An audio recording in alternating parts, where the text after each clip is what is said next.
everybody, this is Crystal Snapdragon, and in this video we're going to look at character creation in the recently released in November of last year, Kingdom Under Fire 2.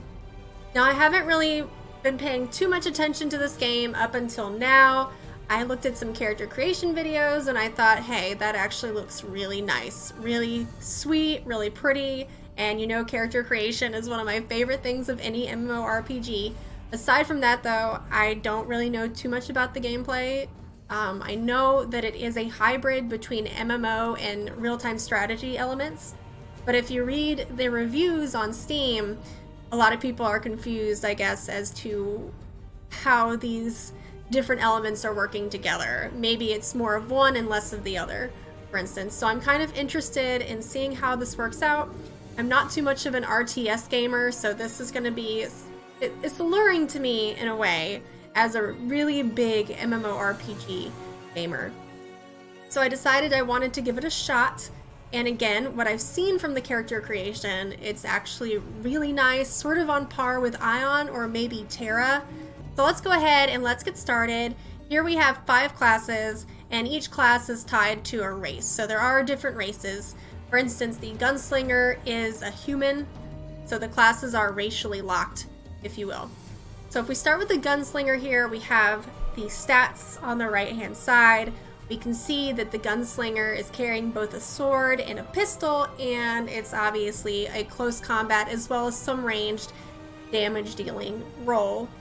So the Gunslinger seeks out a role in the vanguard, always rushing the enemy from the front lines and disrupting their defenses. This human warrior is highly versatile, so you can choose to use the sword or the pistol. You can engage enemies in close quarter combat or in ranged combat. So, like they said, pretty versatile. Probably a good class to begin with. Here we have the spell sword, and she is so raunchy. Oh my gosh, there's no way you can survive a battle with that armor. Not at all. But a spell sword, obviously, she has her sword, but she also has various ways of wielding magic as well. And the spell sword is a dark elf swordsman, employs natural magic to manipulate the battle to her own advantage. Not a wizard, because she wields her own melee weapon. So again, you have this versatility between using magic or using close quarter combat. You can see down in her stats here that she has high mobility, ease of control, and area of attack. So this is probably a good class to begin with as well. Don't get in my way. Here we have the Berserker. Don't know exactly what type of race he is, so I'm just gonna call him a tiefling, even though he's not a tiefling because, well, this isn't Dungeons and Dragons. But, I mean, look at him. That's basically what he is, if you think about it. He has the horns and everything. This is obviously the tank class. Big sword, heavy armor, huge. In order to claim victory in battle, it is necessary to exhibit overwhelming power and sow terror in the enemy's minds. The Berserker epitomizes this strategy, slicing through enemy ranks and terrorizing his foes, wearing gauntlets infused with dark magic and wielding a gigantic sword. He leaves nothing but a path of destruction in his wake. You can see that he has high ease of control, high survivability, and a high area of attack, so this has to be the tank role. Next we have Ranger. Rangers are always good classes to begin with if you're just getting into a particular type of gameplay like an MMORPG. High mobility, high single attack. She obviously is wielding dual daggers and a bow. Melts into her surroundings, inflicting critical damage on her enemies from a distance. Eliminates enemies silently in an instant with a level of skill only matched by her pride. Her bow sings with magic and accuracy, and her talent with a dagger makes her a fearful opponent on and off the battlefield. So you have, again, that versatility between ranged combat as well as close quarter combat. And last but not least, we have the supporting role of the Elementalist, a versatile wizard capable of dealing with just about any situation by summoning elementals to roam the battlefield. That could be really interesting. You can see she has high ease of control, high mobility. Some of these words, if you say them too fast, they just get jumbled. High ease of control, high mobility, and a high area of attack. At some point, I will learn how to speak English, I promise. The elf's secret weapon, she channels the immense forces of nature to control the area around her, both in storming the enemy and supporting their allies. She proves herself to be the most formidable presence on the battlefield. So I think we're gonna go, I like supporting roles.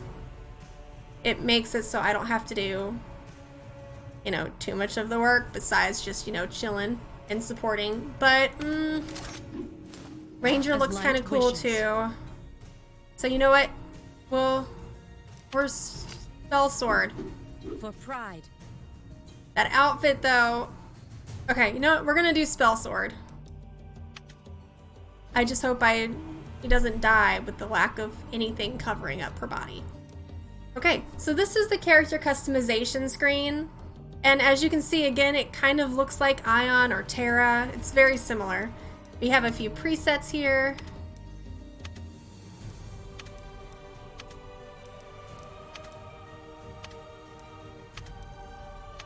I always like to start with presets.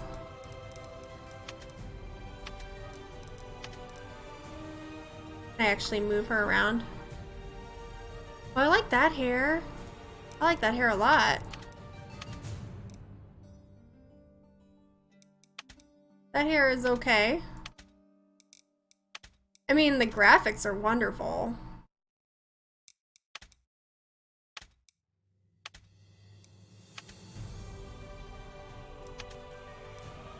Oh yeah. Look at that hair.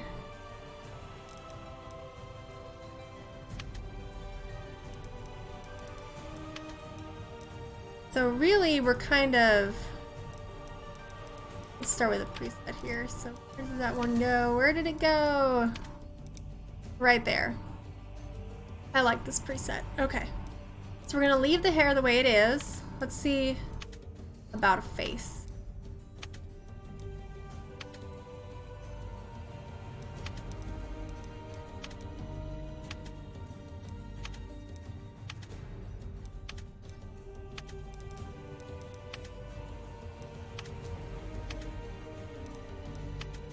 I want to start with one that, you know, has fairly open eyes and doesn't look like, you know, they're high. If you know what I mean. Okay. Decoration.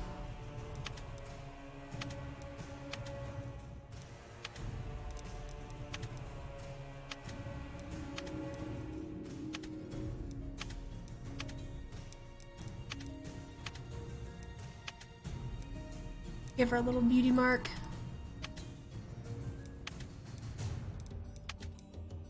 Or a nose piercing. Or a lip piercing. Or eye piercing.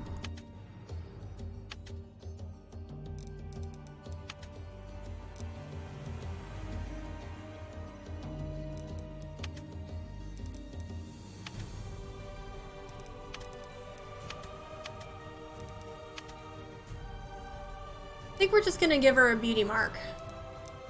Okay, so...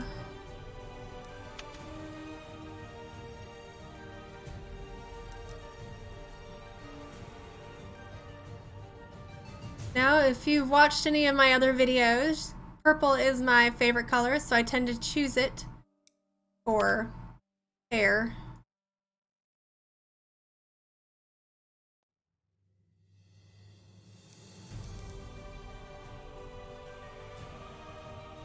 Taylor. Okay. Time to fix the face. I get a little nervous about this because, well, it's easy to mess it up.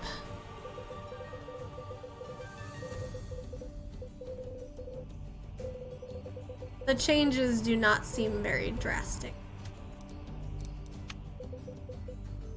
Here we go.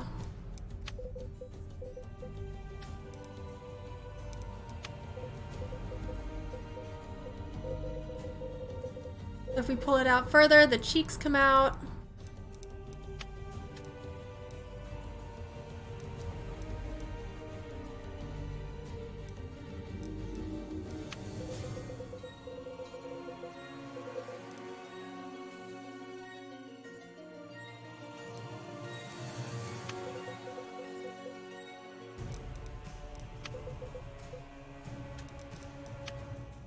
Make her lips less thick, but make the mouth size larger.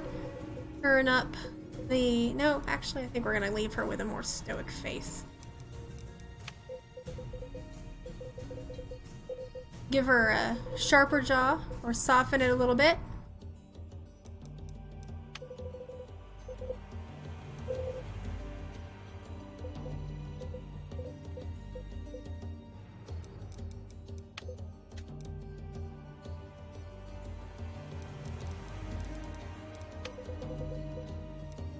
Go, open the eyes up just a little bit.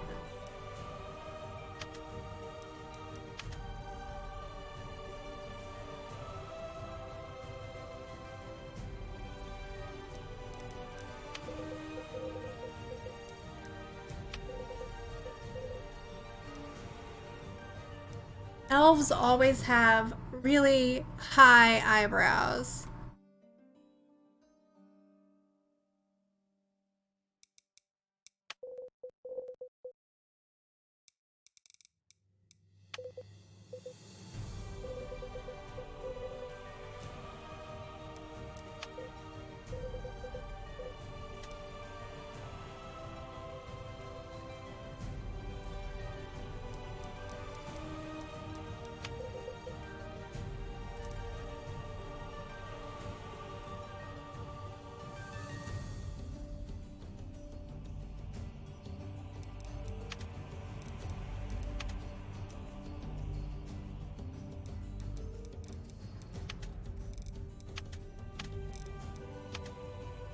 No, I'm just looking at other hairdos with the face.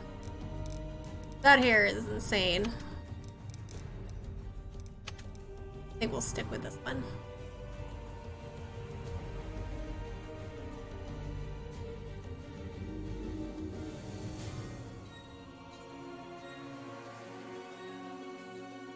How does she look?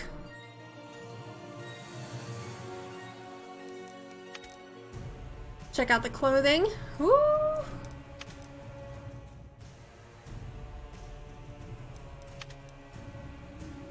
Oh my gosh, I can't even. Well, that's cute. I like that. Now, can we do, is there...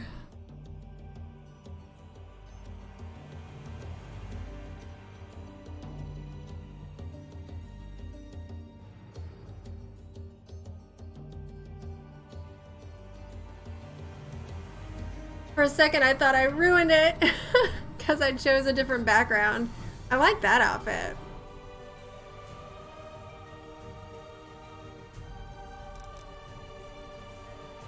Doesn't look like there's anywhere to fix the body. Okay, I know what we're gonna name her though. Hopefully it actually takes act.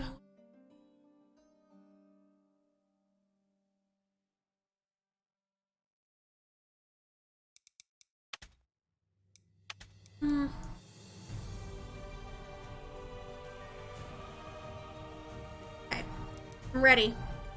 Here we go. No! Then I have no choice but to name her Cressel. Alright guys, we're gonna end this video here. Thank you so much for watching. I'll make sure to get some gameplay footage. I'm actually really excited about trying this game out. So thank you for watching. Please make sure to keep an eye out for any other character creation videos I make. For instance, I just released one for Inferna, if you're interested at all in that game, as well as Temtem, which just got released as early access on Steam, Discord, and Humble Bundle. So please check out some of my other character creation videos. If you're not subscribed yet, please do. I have a lot of things for everybody, including some streamer utility tutorials if you're a streamer, for instance. So yeah, please follow, please subscribe, and I'll see you next time. Bye everyone.